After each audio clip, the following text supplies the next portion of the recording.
I'm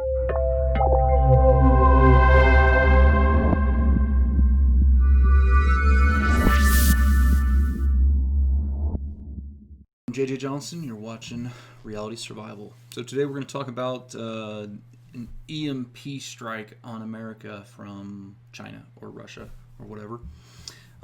Seen a lot of people talking about this, and I just thought that I would give my thoughts on the matter. Before we get started, if you didn't know, we are on Patreon.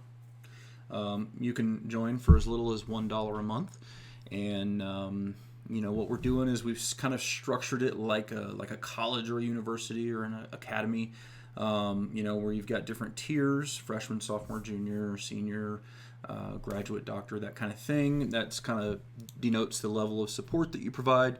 And then we have also utilized that system for the tags on the post. So if the tags are more basic and you're just starting out, you just want to see, some stuff on kind of basic stuff, kind of one-on-one stuff, then you look for the freshman tag.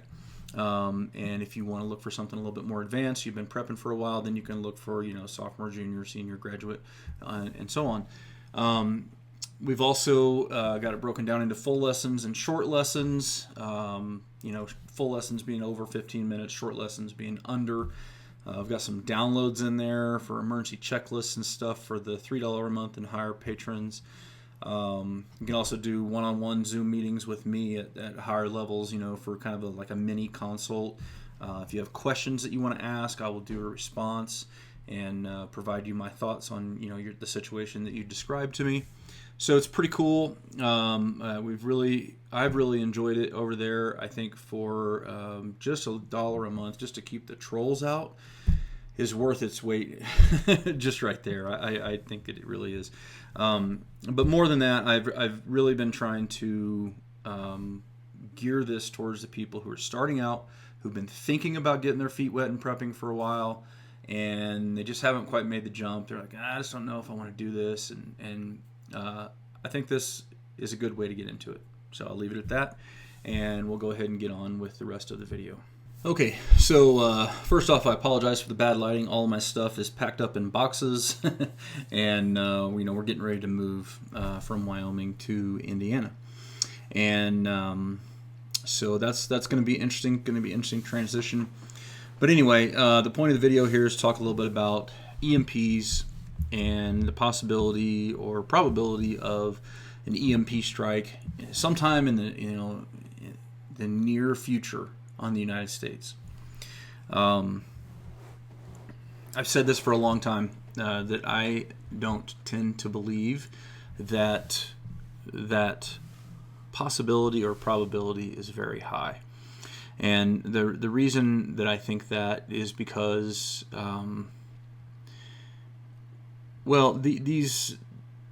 these weapons have been around for a while. Okay, they've been. Just because public stories just come around about things doesn't mean that they haven't been in development for a very long time. And so countries are always trying to better their situation when it comes to their defenses and those kinds of things, and national strategies and all that kind of stuff.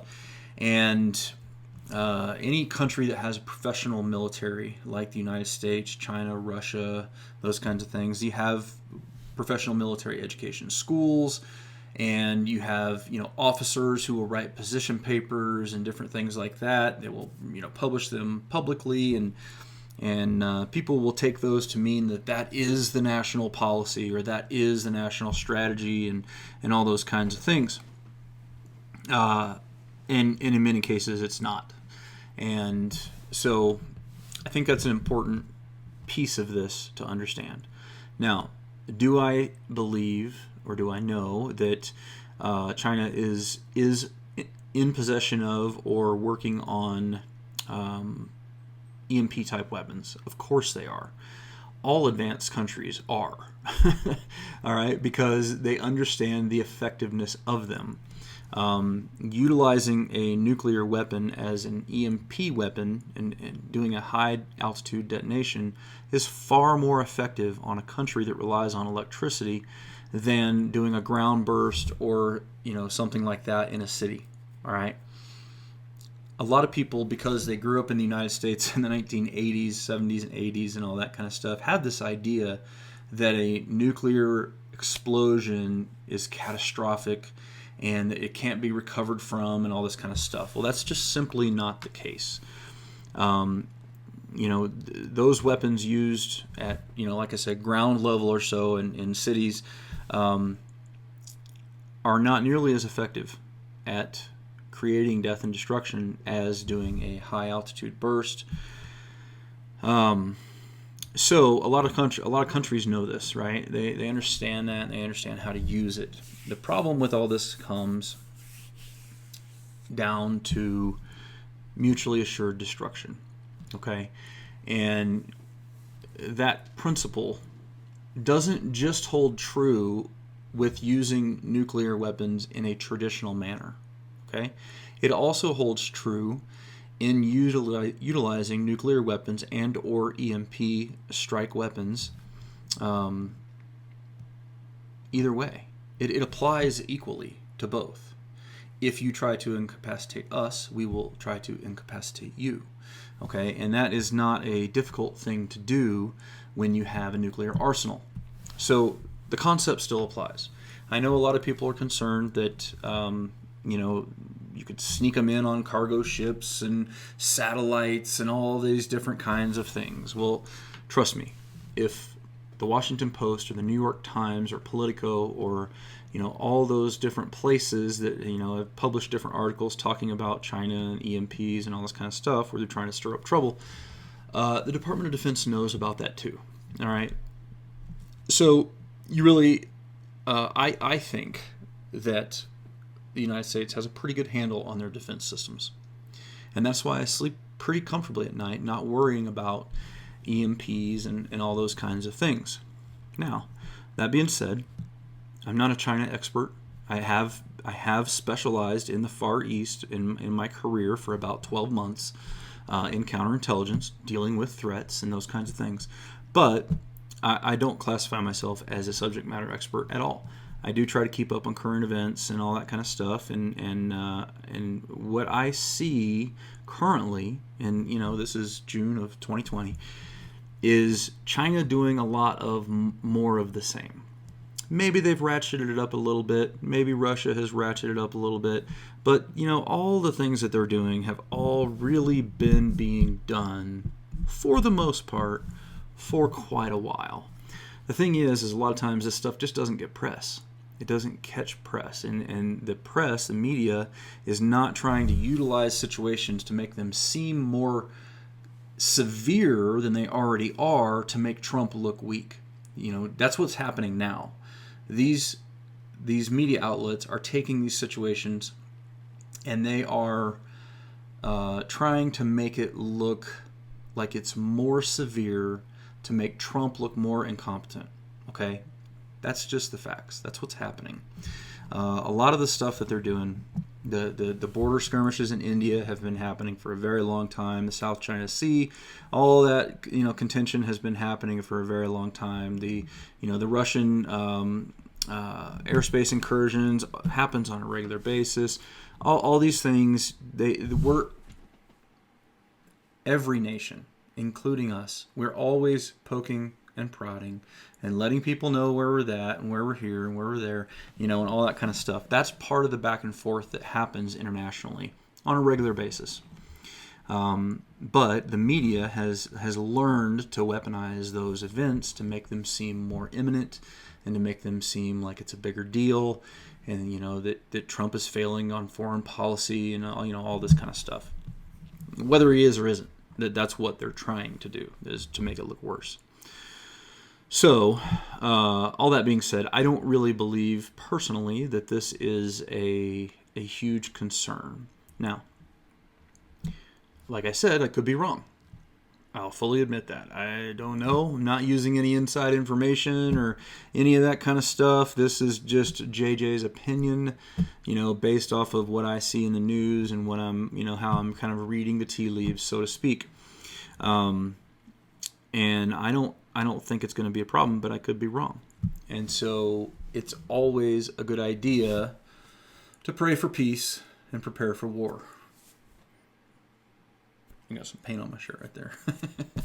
Anyway, it's always a good idea to be ready just in case. Okay, and the thing with an EMP scenario is they're pretty catastrophic, right? So if one nuclear weapon was to be detonated somewhere in the range of 300 to 350 kilometers or so above the center of the United States, you would get, more than 85% grid failure across the United States. It would be pretty catastrophic. Okay, and then there's collapsing, cascading effects coming down after that, and the estimate is within 2 years you'd have about 90% die off in population. Okay, so it's a bad thing, and so it's a good idea to be prepared for those things. But that is a low probability event that has a huge effect if it happens, if it did happen. So it's okay to be prepared for those things. I'm not saying that you shouldn't be. I'm not trying to tell people that it's not a threat. I just don't believe it's really that likely, because I was reading an article somewhere, and I don't remember. I would give credit, but I just don't remember where exactly I read it. It was somewhere online, and it was talking about the response to an EMP and the likelihood that basically it would be, if we don't have lights, nobody has lights. And so the concept there is whoever hits us with an EMP, it doesn't matter if it was Russia or if it was China or North Korea or Iran or whoever. Our response would be the rest of the world's lights are going out too. Meaning that our missiles would fire back and also do high altitude detonations above all the key strategic points throughout the globe, and basically we'd all go back to the Stone Age and reset and be equal. I'd say that's a pretty fair assessment of a likely response. It's just my guess. I don't know. Oops. My computer screen is going down there. And that makes it unlikely that people would utilize that tactic on us. And like I said, we also have a lot of different defenses. Anyhow, I'm getting to a point that I'm trying to get to a point here. I'm just kind of trying to lay all this stuff out. The point is that you should really prepare for the basic stuff first. Okay, the basic stuff: weather events, regional type disasters, civil unrest, rioting in your neighborhood, economic collapse, or depression. Not even collapse, just long-term depression, a long slow slide, a long slow decline. Those things, pandemics, are in play at this point. With the election coming up and all that kind of stuff, there's a very high likelihood that between, October and, June of 2021, that there is going to be a significant amount of civil unrest. That's a high probability at this point, in my opinion. EMPs are much lower on the scale. That being said, this video is about EMPs, so what can you do about it? Okay. The first thing is make sure you got your food prep squared away. Make sure you know how to garden. Make sure you got seeds, because this is a long-term event. EMPs, if an EMP were to go off here, this is a long-term event. Even though we have, I think it's 8 or 9 plants that produce very high electric transformers, the big transformers. Here in the United States, a lot of people don't know that we do have those plants here in the United States. We do. Even though we have those plants, there's a couple of things you need to know about that. One, it's probably going to take 2 to 3 years if they can get the imported steel. There's a certain kind of dielectric steel they have to use to make these things and all that kind of stuff. So if all that falls into play, you're still looking at a couple of years.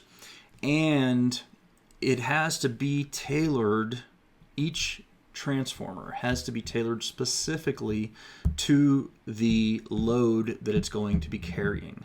So you can't just, well, I suppose you could, but it's not realistic to be able to pre-manufacture these things and have them like ready to go.